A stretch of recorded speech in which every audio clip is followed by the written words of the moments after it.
Eu fiz a introdução desse livrinho aqui, e nesse ano de 2012, e aqui permita-me fazer um discurso um pouquinho de casa, como nós estamos comemorando os 90 anos de São Camilo no Brasil, a gente, com um trabalho de articulação nacional junto à CNBB, a gente conseguiu que uma campanha da fraternidade trabalhasse essa questão da saúde pública. Quer dizer, claro que o tema da saúde pública no Brasil é um tema, a questão da saúde pública no Brasil é um tema complexo, é uma realidade crítica, e as notícias que a gente tem em relação à saúde pública brasileira são sempre muito tristes, não é? Eu sempre digo dessas reflexões que a gente tem feito por aí. A vida de 150 milhões de brasileiros,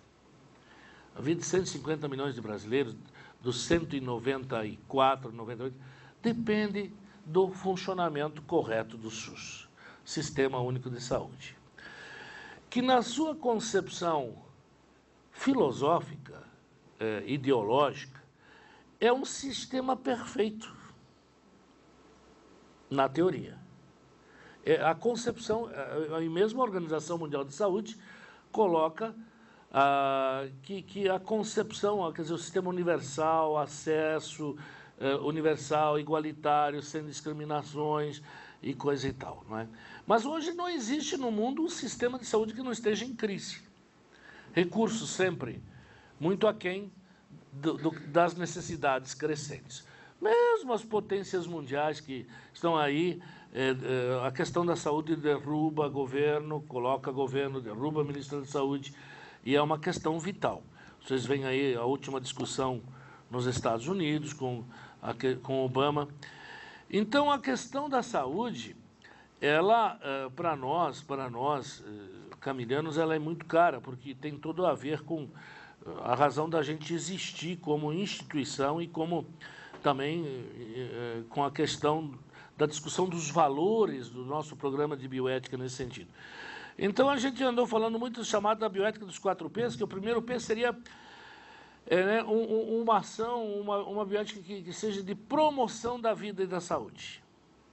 Promoção da vida e de saúde. Então, o que é que promove vida e saúde? Claro, estilos de vida saudáveis, a questão da ecologia, a questão da economia, a questão de vida saudável, não é? E tantas coisas aí por fora. Da promoção da saúde, da prevenção das doenças. Prevenção das doenças. Eu estou careca de ouvir isso, é melhor prevenir do que curar. É melhor prevenir do que curar. Mas os investimentos hoje que se fazem no mundo, eu vi uma estatística que me deixou muito preocupado, diz que 80% de tudo que existe em saúde no mundo são aplicados nos últimos 6 meses de vida das pessoas. Nos últimos 6 meses de vida das pessoas. Quase 80% dos recursos que existem no mundo, quer dizer, é um investimento, não que quem está no fim não merecesse cuidados de investimento, aliás, precisamos muito disso, mas depois não tem recursos para prevenir essa questão de vacinas, essa questão da prevenção, da educação para a saúde, não é? E uma coisa muito curiosa também, você sabe que a Fundação Bill Gates, famoso aí da Microsoft, a Fundação Bill Gates, investe em saúde mais do que todo o orçamento da Organização Mundial da Saúde. Só a Fundação Bill Gates investe na África para o combate da AIDS, já que 2/3 de todos os casos que nós temos no mundo da HIV/AIDS estão na África subsaariana, é investimento dessa fundação chamada Bill Gates.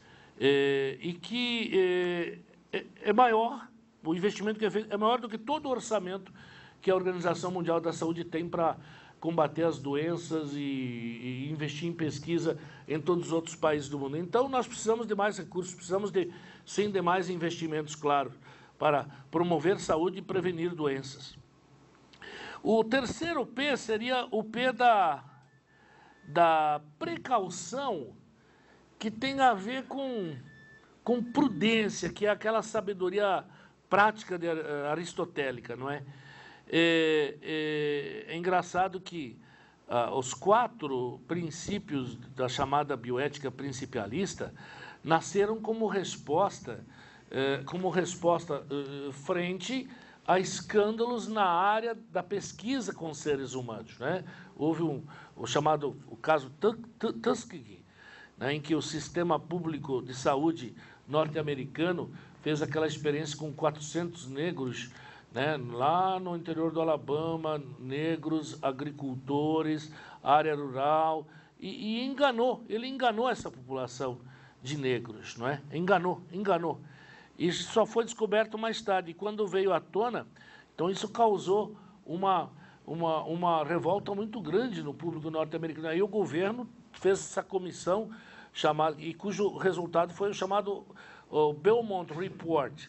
E aí aconselhava, né, para que o ser humano não seja transformado em cobaia, que ele fosse respeitado na sua autonomia, que os benefícios sejam sempre maiores do que os riscos e possíveis danos, que não se causa dano, e também que o princípio da justiça na seleção dos sujeitos que participam da pesquisa. Por que são sempre pobres e negros? Cadê os brancos e ricos? Né, que nunca...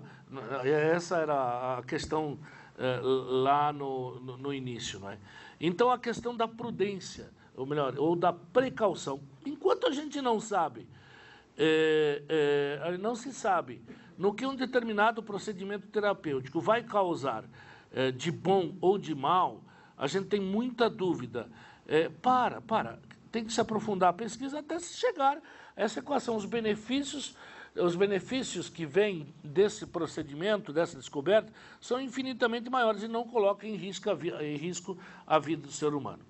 Essa discussão sobre os alimentos transgênicos é um exemplo disso, não é? E, finalmente, o último P, que é o P da proteção. E a proteção, até nós temos no Brasil uma linha de bioética que Schramm, do Rio de Janeiro, Kotoff, do Chile, falam bioética da proteção. Proteger quem? Quer dizer, então, aí nós temos os sujeitos vulneráveis. Então, populações vulneráveis. Quanto maior é a vulnerabilidade, maior há que ser a proteção. Né? Então, se fala, bem, idosos, demenciados, se fala também as pessoas que estão na fase final de suas vidas, se fala, o embrião hoje ficou também se tornou um vulnerável hoje, sem falar das situações marcadas pela pobreza. Né? Então, no fundo, promoção da vida e saúde, prevenção das doenças e enfermidades, precaução ou prudência frente ao desenvolvimento técnico-científico e proteção dos vulneráveis. Tudo a ver com a fala aqui do nosso caro jovem autor, que agora nos falará para nós. Obrigado.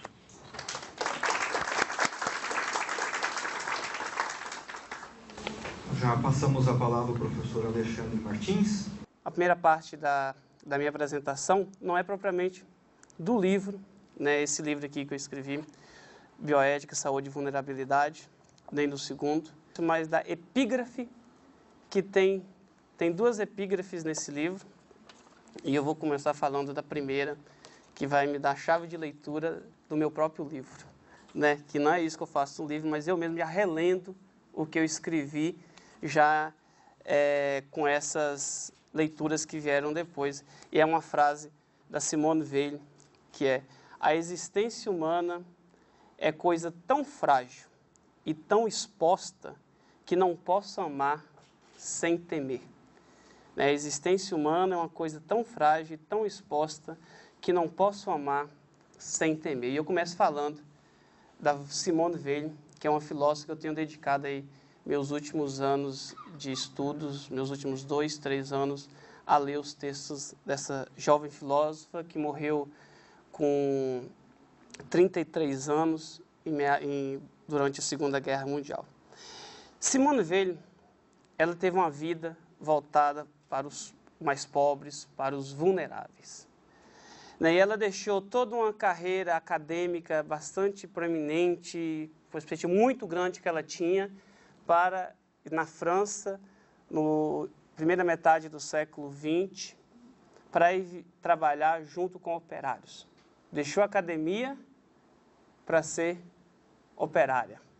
Simone Weil, só para vocês conhecerem, ela era contemporânea, foi colega de sala da Simone de Beauvoir, que é mais famosa. Enquanto Simone de Beauvoir foi se encantar nos braços de Sartre, né, e teve o caminho dela, Simone Weil foi para a classe operária, foi ensinar operário e trabalhar. E ser operária, ela se feria muito, se machucava muito, porque ela era desastrada, frágil.